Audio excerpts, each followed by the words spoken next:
Hi, hello, namaste friends. Welcome back to Raman Tutorials. Good evening everybody. And ಇವತ್ತಿನ ಈ ತರಗತಿಗೆ ತಮ್ಗೆಲ್ರಿಗೂ ಕೂಡ ಸ್ವಾಗತ. ಇವತ್ತಿನ ತರಗತಿಯಲ್ಲಿ ನಾವು ಎಜುಕೇಶನಲ್ ಸೈಕಾಲಜಿಗೆ ಸಂಬಂಧಪಟ್ಟಂತ ದಿ ಮೋಸ್ಟ್ ಇಂಪಾರ್ಟೆಂಟ್ ಒಂದು ಓಲ್ಡ್ ಇಯರ್ ಕ್ವಶನ್ ಪೇಪರ್ ಅನ್ನ ಬಿಡಿಸ್ತಾ ಇದ್ದೀನಿ. ನಿನ್ನೆ ಕೂಡ ನಾನು ಇದನ್ನ ಬಿಡಿಸಿದ್ದೆ ನಿಮ್ಗೆ. ಅದರ ಕಂಟಿನ್ಯೂಷನ್ ಪಾರ್ಟ್ ಅನ್ನ ಇವತ್ತು ಕೊಡ್ತಾ ಇರುವಂತದ್ದು. ನಿನ್ನೆ 40 ಪ್ರಶ್ನೆಗಳವರೆಗೂ ಡಿಸ್ಕಸ್ ಮಾಡಿದ್ದಾಗಿದೆ. ಇವತ್ತು 40 ಇಂದ ನೋಡ್ತಾ ಹೋಗೋಣ. Ability to monitor one's own and other feelings is called ಅಂತ ಇದೆ. ಅಂದ್ರೆ ತನ್ನ ಮತ್ತು ಇತರರ ಭಾವನೆಗಳನ್ನ ಮೇಲ್ವಿಚಾರಣೆ ಮಾಡುವಂತಹ ಸಾಮರ್ಥ್ಯಕ್ಕೆ ಏನಂತ ಹೇಳಿ ಕರೀತಾರೆ? ಸಂವೇಗಾತ್ಮಕ ಬುದ್ಧಿಶಕ್ತಿ, ಹಾಗೆಯೇ ಬಹುಮುಖ ಬುದ್ಧಿಶಕ್ತಿ, ಪ್ರಜಾಪ್ರಭುತ್ವ ನಾಯಕತ್ವ, ಇನ್ನೊಂದು ಸೃಜನಶೀಲ ಸಾಮರ್ಥ್ಯ ಅಂತ ಇದೆ. ಯೋಚನೆ ಮಾಡಿ, ತನ್ನ ಮತ್ತು ಇತರರ ಭಾವನೆಗಳನ್ನ ಮೇಲ್ವಿಚಾರಣೆ ಮಾಡ್ತಕ್ಕಂತಹ ಸಾಮರ್ಥ್ಯವನ್ನ ನಾವು ಏನಂತ ಹೇಳಿ ಕರಿತಾ ಇದೀವಿ? ಎಸ್ ಕಮಾನ್, ಕ್ವಿಕ್ ಆಗಿ ಆನ್ಸರ್ ಬರ್ಲಿ.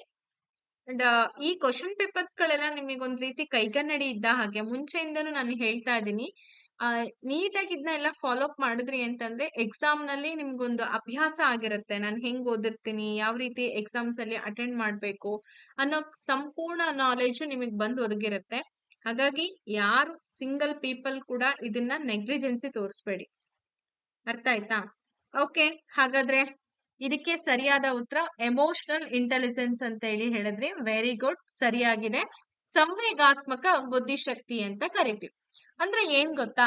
Emotional intelligence is managing emotions effectively ಅಂತ ಇದೆ. ಅಂದ್ರೆ ಭಾವನೆಗಳನ್ನ ಪರಿಣಾಮಕಾರಿಯಾಗಿ ನಿರ್ವಹಣೆ ಮಾಡೋದಕ್ಕೆ ನಾವು ಸಂವೇಗಾತ್ಮಕ ಬುದ್ಧಿಶಕ್ತಿ ಅಂತ ಹೇಳಿ ಕರಿತೀವಿ.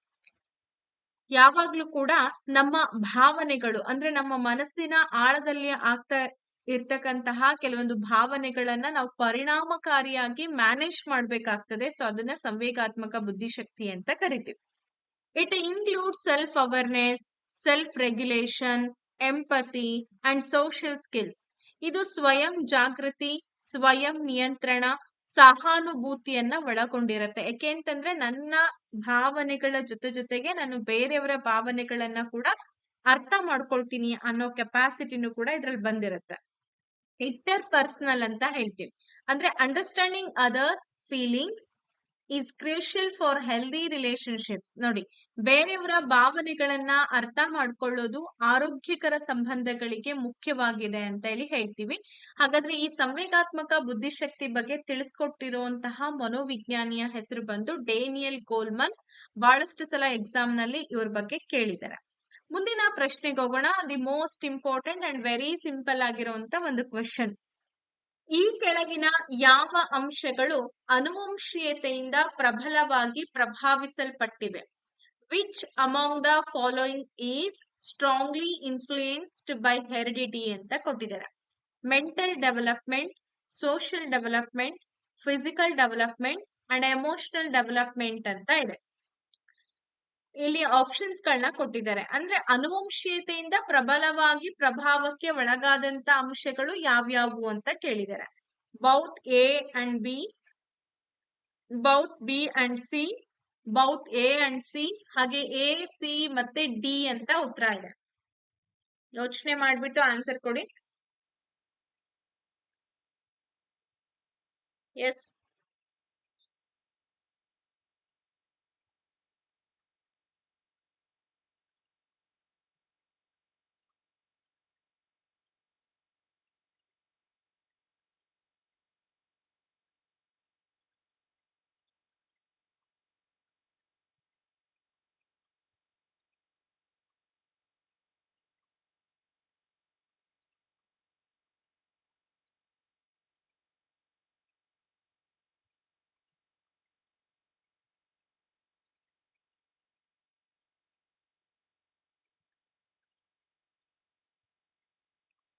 ಇಲ್ಲೇನಾಗುತ್ತೆ ಉತ್ತರ? Yes, okay. Both A, C ಅಲ್ವಾ? ಎ ಮತ್ತೆ ಸಿ ಎರಡೂ ಕೂಡ ಸರಿಯಾಗಿದೆ. ಯಾಕೆ ಅಂತಂದ್ರೆ ಜೀನ್ಸ್ ಗಳ ಮೂಲಕ ಪೋಷಕರಿಂದ ಮಕ್ಕಳಿಗೆ ಗುಣಲಕ್ಷಣಗಳು ವರ್ಗಾವಣೆ ಆಗುತ್ತೆ. ಅದನ್ನೇ ನಾವು ಅನುವಂಶೀಯತೆ ಅಂತ ಕರಿತೀವಿ. The transmission of traits from parents to children through genes ಅಂತ ಹೇಳ್ತೀವಿ. ಅಂದ್ರೆ ಜೀನ್ಸ್ ಗಳ ಮೂಲಕ, ಗುಣಾಣುಗಳ ಮೂಲಕ ನಮ್ಮ ತಂದೆ ತಾಯಿಗಳಿಂದ ಬರ್ತಕ್ಕಂತ ಗುಣಾಣುಗಳೇನಿದೆ ಅವುಗಳನ್ನ ನಾವು ಅನುವಂಶೀಯತೆ ಅಂತ ಕರಿತೀವಿ.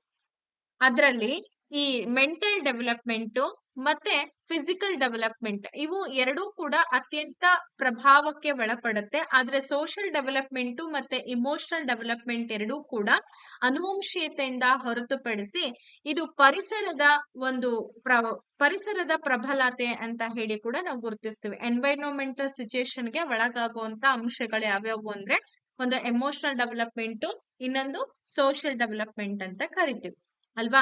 ಯಾಕೆಂದ್ರೆ ಈಗ ಫಿಸಿಕಲ್ ಡೆವಲಪ್ಮೆಂಟ್ ಹೆಂಗೆ ನಮ್ಮ ಪೋಷಕರಿಂದ ಪಡ್ಕೊಂಡ್ ಬಂದಿರ್ತೀವಿ ಅಂತಂದ್ರೆ ಎತ್ತರ ಆಗಿರ್ಬೋದು, ಕಣ್ಣಿನ ಬಣ್ಣ, ನಮ್ಮ ದೇಹದ ರಚನೆಗಳು ಇವೆಲ್ಲವೂ ಕೂಡ ಏನಪ್ಪಾ ಅಂದ್ರೆ ಸ್ಥಳೀಯವಾಗಿರುತ್ತೆ. Height, eye colour and body structure are mostly genetic.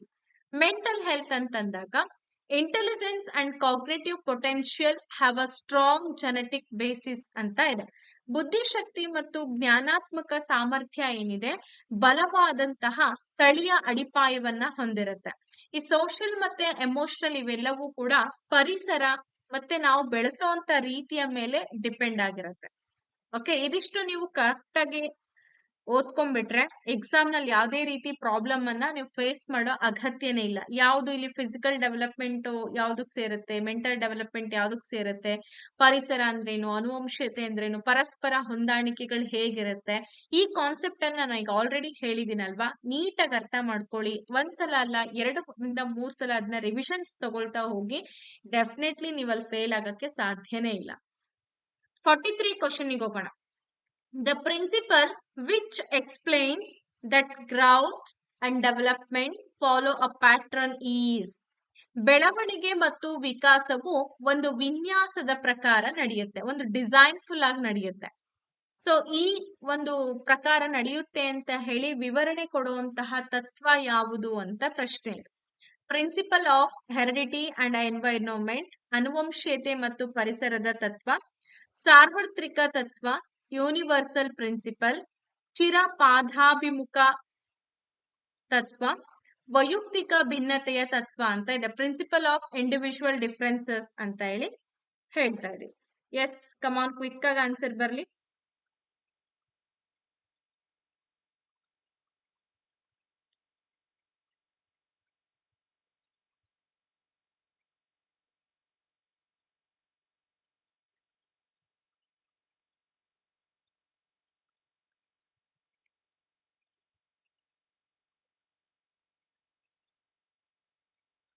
ಇತ್ತನ ಇದಕ್ಕೆ ಸರಿಯಾದ ಉತ್ತರ ಏನ್ ಬರುತ್ತೆ?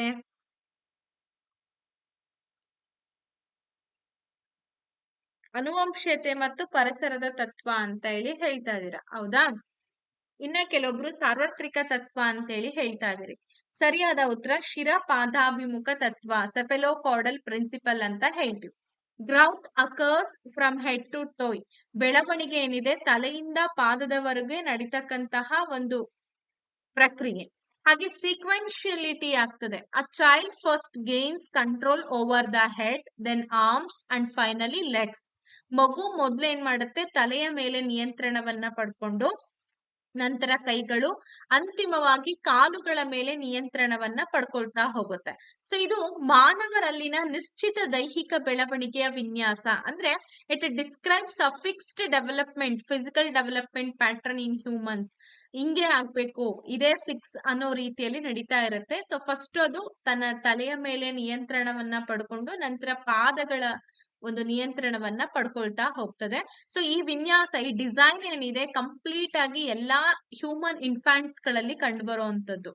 ಇನ್ನ ಪ್ರಾಕ್ಸಿಮೋ ಡಿಸ್ಟಲ್ ತತ್ವ ಅಂತ ಬರುತ್ತೆ. ಇದು it is another pattern, it is growth from centre to periphery ಅಂತ, ಅಂದ್ರೆ ಬಾಡಿ ಸೆಂಟರ್ ಟು ಫಿಂಗರ್ಸ್. ಮತ್ತೊಂದು ವಿನ್ಯಾಸ ಯಾವುದು ಅಂತಂದ್ರೆ ಈ ಪ್ರಾಕ್ಸಿಮೋ ಡಿಸ್ಟಲ್, ಕೇಂದ್ರದ ಒಂದು ತತ್ವ ಅಂತ ಹೇಳಿ ಹೇಳ್ತೀವಿ. ಕೇಂದ್ರದಿಂದ ಹೊರಭಾಗಕ್ಕೆ ಆಗುವಂತಹ ಬೆಳವಣಿಗೆ ಇದು. ಮುಂದಿನ ಪ್ರಶ್ನೆಗೆ ಬರೋಣ. 44 ಕ್ವಶನ್ ಹೀಗಿದೆ. Effect of intensity of light on speed of reading.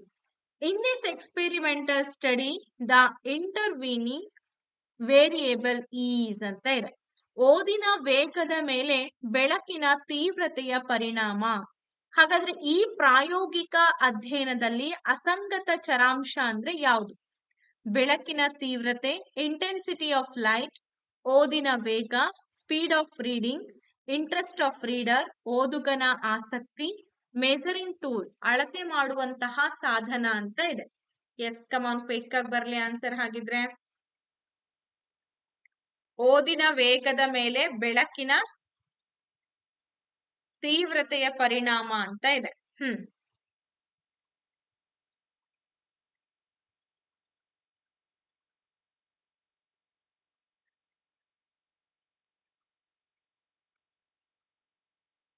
ಇಲ್ಲಿ ಈ ಅಧ್ಯಯನದಲ್ಲಿ ಕಂಡುಬರ್ತಕ್ಕಂತ ಅಸಂಗತ ಚರಾಂಶ ಯಾವುದು ಅಂತಂದಾಗ ಓದಿನ ವೇಗ ಆಗುತ್ತೆ ಮೇಡಮ್ ಅಂತ ಹೇಳಿದ್ರೆ ಸರಿಯಾದ ಉತ್ತರ ಇಂಟ್ರೆಸ್ಟ್ ಆಫ್ ರೀಡರ್, ಓದುಗನ ಆಸಕ್ತಿ is the right answer. Independent variable ಅಂದ್ರೆ ಅಸಂಗತ, ಈ ಸ್ವತಂತ್ರ ಚರಾಂಶ ಅಂತಂದ್ರೆ intensity of light what is manipulated ಅಂದ್ರೆ ಬೆಳಕಿನ ತೀವ್ರತೆ ಏನಿದೆ ಅದನ್ನ ಸ್ವತಂತ್ರ ಚರಾಂಶ ಅಂತ ಕರಿತೀವಿ. ಡಿಪೆಂಡೆಂಟ್ ವೇರಿಯೇಬಲ್ ಅಂತಂದಾಗ speed of reading what is measured, ಯಾವುದು ಅಳತೆಗೆ ಒಳಪಡುತ್ತೋ ಅದನ್ನ ನಾವು ಪರತಂತ್ರ ಚರಾಂಶ ಅಂತ ಕರಿತೀವಿ. ಈ ಓದಿನ ವೇಗ ಏನಿದೆ ಇದು ಪರತಂತ್ರ ಚರಾಂಶ ಅಂತ ಹೇಳಿ ಗುರುತಿಸ್ತಾ ಇದೀವಿ. ಹಾಗೆ ಇಂಟರ್ವೇನಿಂಗ್ ವೇರಿಯೇಬಲ್, ಸೊ ಫಲಿತಾಂಶದ ಮೇಲೆ ಪ್ರಭಾವವನ್ನ ಬೀರಬಲ್ಲ ಆದ್ರೆ ಸಂಶೋಧನೆಯ ಮುಖ್ಯ ಉದ್ದೇಶವಲ್ಲದಂತಹ ಅಂಶಗಳು. Factors that can influence the result but are not the main focus. ಅವು ಪ್ರಭಾವ ಬೀರುತ್ತೆ ಆದ್ರೆ ಮೇನ್ ಫೋಕಸ್ ನಾವು ಅದಕ್ಕೆ ಕೊಡೋದಿಲ್ಲ. ಸಂಶೋಧನೆ ಮುಖ್ಯ ಉದ್ದೇಶ ಆ ಅಂಗಗಳು ಅಲ್ಲ. ಅರ್ಥ ಆಯ್ತಾ? ಬೆಳಕಿನ ಹೊರತಾಗಿಯೂ ಓದುಗನ ಆಸಕ್ತಿ ಏನ್ ಮಾಡುತ್ತೆ, ಓದಿನ ವೇಗವನ್ನ ಬದಲಾವಣೆ ಮಾಡ್ಬೋದು. ಯಾಕೆಂತಂದ್ರೆ ಇವತ್ತಿರುವಂತ ಆಸಕ್ತಿ ನಾಳೆ ಇಲ್ಲದೆ ಇರ್ಬೋದು, ನಾಳೆ ಇವತ್ತಿಗಿಂತನೂ ಕೂಡ ಜಾಸ್ತಿ ಆಸಕ್ತಿ ಕೂಡ ಬರ್ಬೋದು. ಹಾಗಾಗಿ ಓದುಗನ interest, the reader's interest can speed up or slow down reading regardless of light ಅಂತ ಹೇಳ್ತೀವಿ. ನಿಖರ ಫಲಿತಾಂಶಕ್ಕಾಗಿ ಇಂತಹ ಚರಾಂಶಗಳನ್ನ ಕಂಟ್ರೋಲ್ ಮಾಡ್ಬೇಕಾಗ್ತಾ ಹೋಗುತ್ತೆ. ಮುಂದಿನ ಪ್ರಶ್ನೆ ಬಂದು ಹೀಗಿದೆ. ಈ ಕೆಳಗಿನ ಯಾವುವು ಅನುವಂಶೀಯತೆಯಿಂದ ನಿಯಂತ್ರಿಸಲ್ಪಟ್ಟಿವೆ? Which of the following is controlled by heredity ಅಂತ ಇದೆ. Colour of skin, intelligence, language, socialisation. Colour of skin ಅಂದ್ರೆ ಚರ್ಮದ ಬಣ್ಣ, ಹಾಗೆ ಬುದ್ಧಿವಂತಿಕೆ, ಮತ್ತೆ ಬಂದು ಭಾಷೆ, ಇನ್ನೊಂದು ಸಾಮಾಜೀಕರಣ. ಯಾವುದು ಅನುವಂಶೀಯತೆಯಿಂದ ನಿಯಂತ್ರಣಕ್ಕೆ ಒಳಗಾಗಿದೆ? ಇಲ್ಲಿ ನಿಮಗೆ ಆಪ್ಷನ್ಸ್ ಗಳನ್ನ ಕೊಟ್ಟಿದ್ದಾರೆ. ಕರೆಕ್ಟ್ ಆಗಿ ಆಲೋಚನೆ ಮಾಡ್ಬಿಟ್ಟು ಆಪ್ಷನ್ಸ್ ಗಳನ್ನ ನೋಡ್ಕೊಂಡು ಆನ್ಸರ್ ಅನ್ನ ಮಾಡ್ತಾ ಹೋಗಿ. ಎಸ್,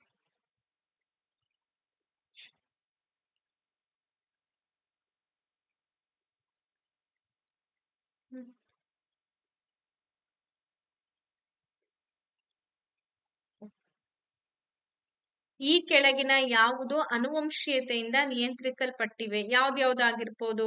ಚರ್ಮದ ಬಣ್ಣ ಮತ್ತೆ ಬುದ್ಧಿವಂತಿಕೆ ಅಲ್ವಾ?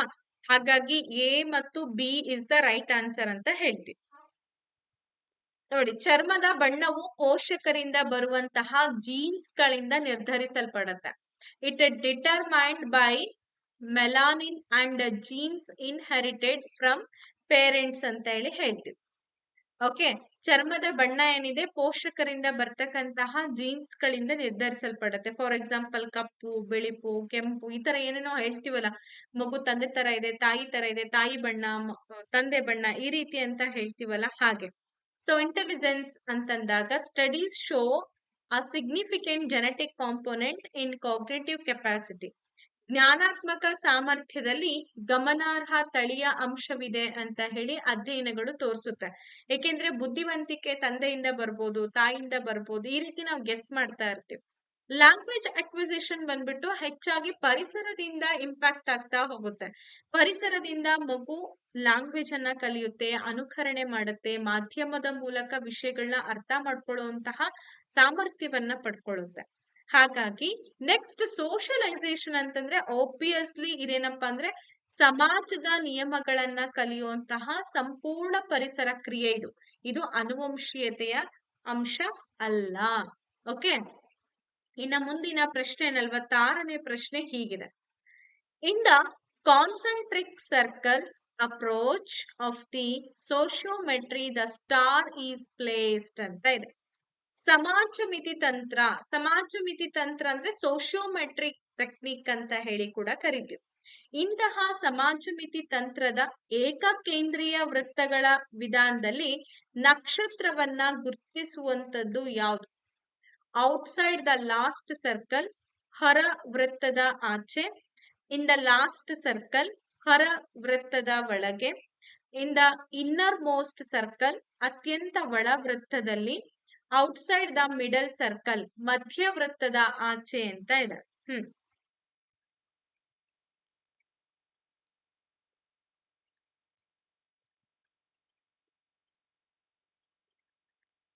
ಹಾಗಾದ್ರೆ ಸಮಾಜ ಮಿತಿ ತಂತ್ರದ ಏಕಕೇಂದ್ರೀಯ ವೃತ್ತಗಳ ವಿಧಾನದಲ್ಲಿ ಈಗ ಒಂದು ವೃತ್ತ ಇರುತ್ತೆ. ಸೊ ಇಲ್ಲಿ ಏನ್ ಮಾಡ್ತೀವಿ ಅಂತಂದ್ರೆ ಸ್ಟೂಡೆಂಟ್ಸ್ ಅನ್ನ ಪರಸ್ಪರ ಸಮಾಜೀಕರಣ ಅಂದ್ರೆ ಹೊಂದಾಣಿಕೆ ಹೆಂಗಿದೆ ಏನಿದೆ ಅನ್ನೋದಕ್ಕೋಸ್ಕರ ನಾವೇನ್ ಮಾಡ್ತೀವಿ, ಅವ್ರಿಗೆ ಎಲ್ಲಾ ಕೂಡ ವ್ಯಕ್ತಿತ್ವವನ್ನ ಅರ್ಥ ಮಾಡ್ಕೊಳ್ಳಿಕ್ಕೆ ಬಿಟ್ಟಿರ್ತೀವಿ. ಸೊ ಅವಾಗ ಎಲ್ರಿಂದಲೂ ಕೂಡ ಇಷ್ಟಪಡುವಂತ ಒಂದು ವಿದ್ಯಾರ್ಥಿ, ಎಲ್ರಿಂದಲೂ ಕೂಡ ತಿರಸ್ಕೃತವಾದಂತ ಒಂದು ವಿದ್ಯಾರ್ಥಿ, ಈ ತರ ಎಲ್ಲ ಕನ್ಸಿಡರ್ ಆಗ್ತಾ ಹೋಗುತ್ತೆ.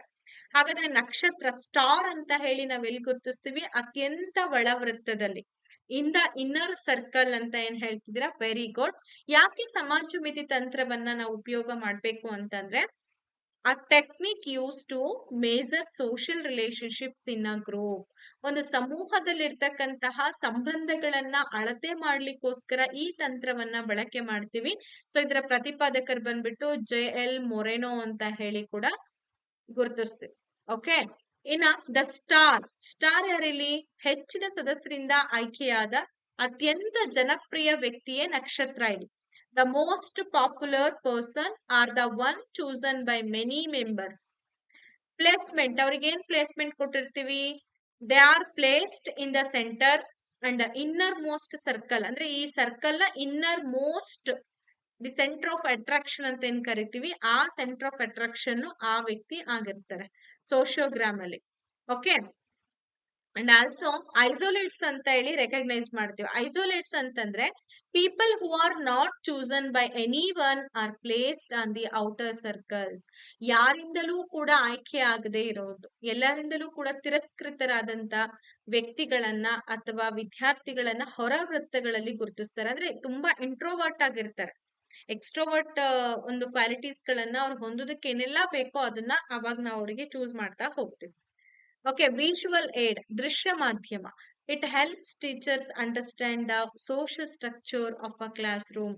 ಈ ಸಮಾಜ ಮಿತಿ ತಂತ್ರ ಶಿಕ್ಷಕರಿಗೆ ಎಷ್ಟು ಮಟ್ಟಿಗೆ ಬಳಕೆ ಆಗ್ತಿದೆ ಅಂತಂದ್ರೆ ತರಗತಿಯ ಸಾಮಾಜಿಕ ರಚನೆಯನ್ನ ಅರ್ಥ ಮಾಡ್ಕೊಳ್ಳೋದು, ಪರಸ್ಪರ ಸಹಸಂಬಂಧ ಹೇಗಿದೆ ಅನ್ನೋದನ್ನ ಶಿಕ್ಷಕರ ಅರ್ಥ ಮಾಡ್ಕೊಳ್ಳಿಕ್ಕೆ ಈ ತಂತ್ರ ಬಳಕೆ ಮಾಡ್ತೀವಿ. ಇನ್ನ 47 ಕ್ವಶನ್ಗೆ ಹೋಗೋಣ.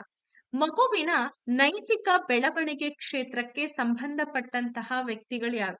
The persons related to the field of moral development of a child are ಅಂತ ಇದೆ. ಜೀನ್ ಪಿಯಾಜೆ and Havighurst, Stanley Hall and Vygotsky. Havighurst and Stanley Hall, Jean ಪಿಯಾಜೆ ಅಂಡ್ ವೈಗೊಟಸ್ಕಿ ಅಂತ ಇದೆ. ಎಸ್, ಕಮಾನ್ ಕ್ವಿಕ್ ಆಗಿ ಬರ್ಲಿ ಆನ್ಸರ್.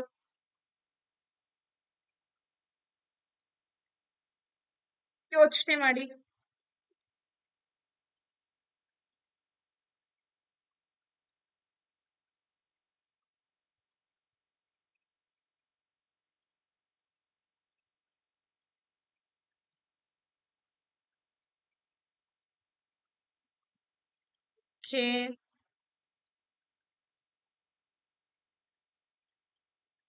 ಜೀನ್ ಪಿಯಾಜೆ ಮತ್ತೆ ಹ್ಯಾವಿಗ್ಹರ್ಸ್ಟ್ ಅಂತ ಹೇಳಿದ್ರಿ. ಇನ್ನ ಕೆಲವರು ಬೇರೆ ಬೇರೆ ಉತ್ತರವನ್ನ ಕೊಟ್ರಿ. ನೈತಿಕ ಬೆಳವಣಿಗೆ ಕ್ಷೇತ್ರಕ್ಕೆ ಸಂಬಂಧಪಟ್ಟಂಗೆ ಜೀನ್ ಪಿಯಾಜೆ ಮತ್ತೆ ವೈಗೊಟಸ್ಕಿ ಅಂತೇಳಿ ಹೇಳ್ತೀವಿ. ಇಲ್ಲಿ ನೀವೆಲ್ಲ ಹೇಳ್ಬೋದು ಮೇಡಮ್ ನೈತಿಕ ಕ್ಷೇತ್ರ ಅಂತಂದಾಗ ಕೋಲ್ಬರ್ಗ್ ಬರ್ಬೇಕಾಗಿತ್ತಲ್ವಾ, ಕೋಲ್ಬರ್ಗ್ ಇಲ್ವಲ್ಲ ಅಂತಂದಾಗ ನಾವ್ ಯಾರನ್ನ ಗುರುತಿಸ್ಬೇಕು? ಜೀನ್ ಪಿಯಾಜೆ ಮತ್ತು ವೈಗೊಟಸ್ಕಿ ಅವರನ್ನ ಗುರುತಿಸ್ಬೇಕಾಗತ್ತೆ. ಅಲ್ಲಿ ಆಪ್ಷನ್ ಇಲ್ಲ. ಹಾಗಾಗಿ ಜೀನ್ ಪಿಯಾಜೆನು ಕೂಡ ನೈತಿಕ ವಿಕಾಸ ಸಿದ್ಧಾಂತದ ಬಗ್ಗೆ ಹೇಳಿದ್ದಾರೆ. ಮಕ್ಕಳು ಸರಿ ಮತ್ತೆ ತಪ್ಪುಗಳನ್ನ ಹೇಗೆ ನಿರ್ಧರಿಸ್ತಾರೆ ಎಂಬ ಜ್ಞಾನಾತ್ಮಕ ಅಂಶಗಳನ್ನ ಪಿಯಾಜೆ ಅಧ್ಯಯನ ಮಾಡ್ತಾರೆ. ಈ studied the cognitive aspects of how the children judge right and wrong ಅಂತ ಹೇಳ್ತೀವಿ. ಇನ್ನು ವೈಗೋಟಸ್ಕಿ ಅವರ ಹೆಸರು ಯಾಕೆ ಬಂದಿದೆ ಇಲ್ಲಿ? Vygotsky is the important person here ಅಂತ ಅಂದಾಗ definitely definitely focused on how social interaction and culture shape morality. ಸಾಮಾಜಿಕ ಸಂವಹನ ಮತ್ತು ಸಂಸ್ಕೃತಿ ನೈತಿಕತೆಯನ್ನ ಹೇಗೆ ರೂಪಿಸುತ್ತೆ ಅನ್ನೋದ್ರ ಮೇಲೆ ವೈಗೋಟಸ್ಕಿ ಅವರು ಗಮನವನ್ನ ಹರಿಸ್ತಾರೆ. ಕೋಲ್ಬರ್ಗ್ ಅವರು ಕೂಡ ನೈತಿಕ ವಿಕಾಸದ ಪ್ರತಿಪಾದಕರು ಅಂತಾನು ಹೇಳ್ತೀವಿ.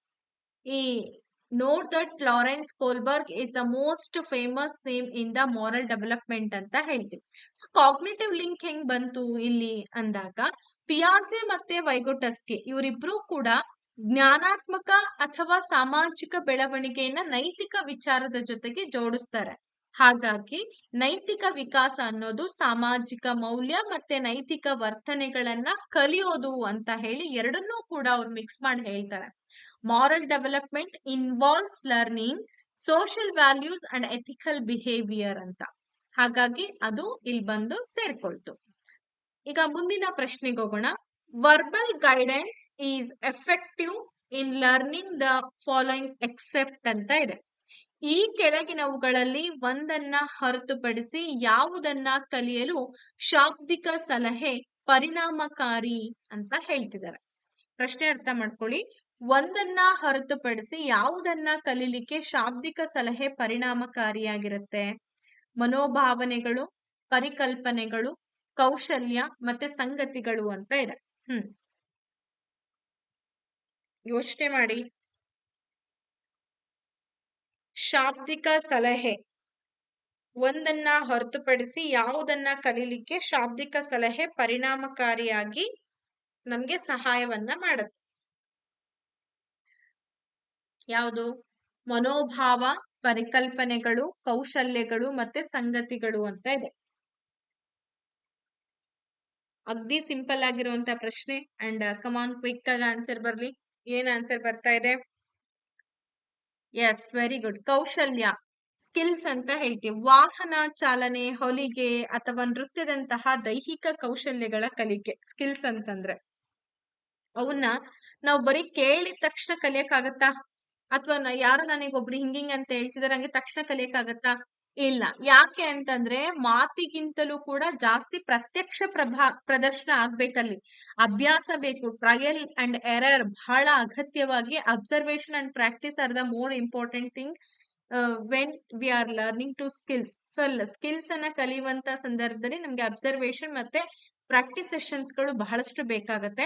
Skills require demonstration and hands on practice, not just talk. ಮಾತಿನಿಂದ ಅಷ್ಟೇ ಅದು ಬರುವಂತದಲ್ಲ, ಇದಕ್ಕೆ ಲಿಮಿಟೇಷನ್ಸ್ ಇರುತ್ತೆ. One can not learn to swim just by listening to verbal instruction. ಕೇವಲ ಶಾಬ್ದಿಕ ಸೂಚನೆಗಳನ್ನ ಕೇಳೋದ್ರ ಮೂಲಕ ಈಜನ್ನ ಕಲಿಲಿಕ್ಕೆ ಸಾಧ್ಯವಿಲ್ಲ. Verbal guidance is good for concepts, facts and changing attitudes. ಪರಿಕಲ್ಪನೆಗಳು, ಸಂಗತಿಗಳು ಮತ್ತೆ ಮನೋಭಾವನೆಗಳನ್ನ ಬದಲಾವಣೆ ಮಾಡ್ಲಿಕ್ಕೆ ಶಾಬ್ದಿಕ ಸಲಹೆ ಬಹಳ ಉತ್ತಮವಾಗಿರುತ್ತೆ. ಹಾಗಾಗಿ ಇನ್ನ ಮುಂದಿನ ಪ್ರಶ್ನೆಗೆ ಹೋಗೋಣ. To study the effect of environment on development of children, the best group is. ಬೆಳವಣಿಗೆ ಮೇಲೆ ಅಂದ್ರೆ ಮಕ್ಕಳ ಬೆಳವಣಿಗೆಯ ಮೇಲೆ ಪರಿಸರದ ಪ್ರಭಾವವನ್ನ ಅಭ್ಯಾಸ ಮಾಡ್ಲಿಕ್ಕೆ ಅತ್ಯಂತ ಸೂಕ್ತ ಸಮೂಹ ಯಾವುದು?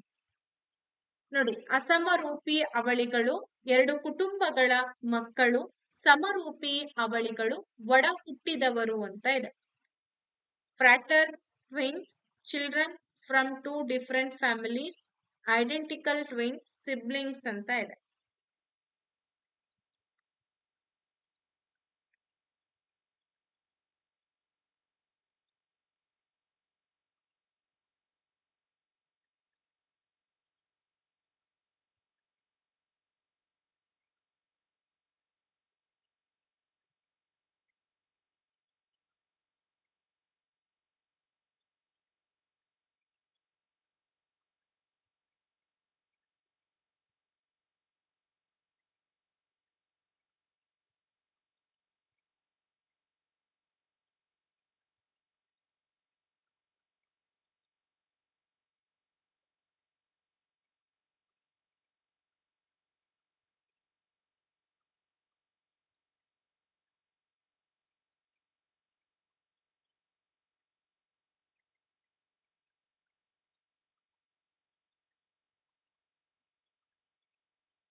ಎಸ್, ಇಲ್ಲಿ ಯಾವ್ದಾಗುತ್ತೆ ಉತ್ತರ?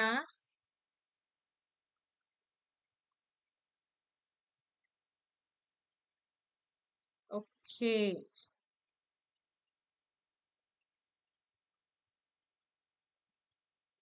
ಎಸ್, ಎರಡು ಕುಟುಂಬಗಳ ಮಕ್ಕಳು ಅಲ್ಲ, ಸಮರೂಪಿ ಅವಳಿಗಳು ಅಂತ ಕರಿತೀವಿ. ಅಂದ್ರೆ ಏನ್ ಗೊತ್ತಾ? ನೋಡಿ, ಐಡೆಂಟಿಕಲ್ ಟ್ವಿನ್ಸ್ ಅಂತ ಹೇಳ್ತೀವಿ. They have 100% same genetic makeup. ಅಂದ್ರೆ ಸಮರೂಪಿ ಅವಳಿಗಳೇನಪ್ಪ ಅಂದ್ರೆ 100% ನಷ್ಟು ಒಂದೇ ರೀತಿಯ ತಳಿಯ ರಚನೆಯನ್ನ ಹೊಂದಿರ್ತವೆ. ರಿಸರ್ಚ್ ಮೆಥಡ್ ಅಂದ್ರೆ ಸಂಶೋಧನಾ ವಿಧಾನ ಅಂತ ಹೇಳ್ತೀವಿ. ವಿಭಿನ್ನ ಪರಿಸರದಲ್ಲಿ ಬೆಳೆದಂತಹ ಸಮರೂಪಿ ಅವಳಿಗಳನ್ನ ಅಧ್ಯಯನ ಮಾಡೋದ್ರಿಂದ ಪರಿಸರದ ಪ್ರಭಾವವನ್ನ ನಿಖರವಾಗಿ ತಿಳ್ಕೊಳ್ಬಹುದು ನಾವು. ಬೈ ಸ್ಟಡಿಂಗ್ ಐಡೆಂಟಿಕಲ್ ಟ್ವಿನ್ಸ್, ಅಂದ್ರೆ ಐಡೆಂಟಿಕಲ್ ಟ್ವಿನ್ಸ್ ಅಂದ್ರೆ ಸಮರೂಪಿ ಅವಳಿಗಳನ್ನ ಅಧ್ಯಯನ ಮಾಡೋದ್ರಿಂದ raised in different environments, researchers can isolate the effect of environment ಅಂತ ಹೇಳ್ತೀವಿ. ವೇರಿಯೇಬಲ್ ಕಂಟ್ರೋಲ್ ಅಂದ್ರೆ since heredity is constant, any difference in development must be due to environment. ಅಂದ್ರೆ ಅರ್ಥ ಆಗ್ಲಿಲ್ಲ ಮೇಡಮ್ ಅಂತಂದ್ರೆ, ಅನುವಂಶೀಯತೆ ಸ್ಥಿರ ಆಗಿರೋದ್ರಿಂದ ಬೆಳವಣಿಗೆಯಲ್ಲಿನ ಯಾವುದೇ ಬದಲಾವಣೆ ಪರಿಸರದಿಂದಲೇ ಇರುತ್ತೆ. ಅರ್ಥ ಆಯ್ತಾ? ಯಾಕೆ ಅಂತಂದ್ರೆ ಅನುವಂಶೀಯತೆ ಇಂಟೆಲಿಜೆಂಟ್ ಮೇಲೆ ಮತ್ತೆ ನಮ್ಮ ಒಂದು ನಾಲೆಡ್ಜ್ ಮೇಲೆ ಡಿಪೆಂಡ್ ಆಗ್ತಾ ಹೋಗುತ್ತೆ ಅಂತ ಅನ್ನೋದಾದ್ರೆ, ಪರಿಸರನೂ ಕೂಡ ಈ ಬೇರೆ ಬೇರೆ ಬದಲಾವಣೆಗಳು, ಬೆಳವಣಿಗೆ ಬದಲಾವಣೆಗಳಲ್ಲಿ ಕಂಡು ಬರುತ್ತೆ. ಇನ್ನು ಅಸಮರೂಪಿ ಅವಳಿಗಳೇನಪ್ಪ ಅಂದ್ರೆ 50% ನಷ್ಟು ಜೀನ್ಸ್ ಗಳನ್ನ ಮಾತ್ರ ಹಂಚ್ಕೊಳ್ಳೋದ್ರಿಂದ ವ್ಯತ್ಯಾಸ ಗುರ್ಸೋದ್ ಕಷ್ಟ. ಫ್ರಾಟರ್ನಲ್ ಟ್ವಿನ್ಸ್ ಅಂತ ಹೇಳಿ ಕರಿತೀವಿ. ಹಾಗೆ ನರ್ಚರ್ ಸ್ಟಡಿ, ಇದು ಅನುವಂಶಿತೆ ಮತ್ತೆ ಪರಿಸರ ಸಂಶೋಧನೆಯ ಅತ್ಯಂತ ಉತ್ತಮ ಮಾದರಿ ಅಂತ ಹೇಳಿ ಕರಿತಾ ಇದೀವಿ. This is the gold standard for nature versus nurture research ಅಂತ ಹೇಳಿ. And this is the last question ಅಂತಾನೆ ಹೇಳ್ಬೋದು. A bird is train to peck a green light and gets reinforcement after fixed number of response. This schedule of reinforcement is known as. ಹಸಿರು ದೀಪ ಉರಿದಾಗಲೆಲ್ಲ ಅದರ ಮೇಲೆ ಪಕ್ಷಿ ಕುಟುಕಿದಾಗ ನಿಗದಿತ ಸಂಖ್ಯೆಯ ಅನುಕ್ರಿಯೆಗಳನ್ನ ನೀಡಿದ ಮೇಲೆ ಪುನರ್ಬಲನ ನೀಡಲಾಗುತ್ತೆ. ಈ ರೀತಿಯ ಪುನರ್ಬಲನದ ತಪಶೀಲಿನ ಹೆಸರು ಏನು ಅಂತ ಕೇಳಿದರೆ, ಅನುಪಾತೀಯ, ಸಾವಧಿ, ವ್ಯತ್ಯಸ್ತ, ನಿರಂತರ ಅಂತ ಇದೆ.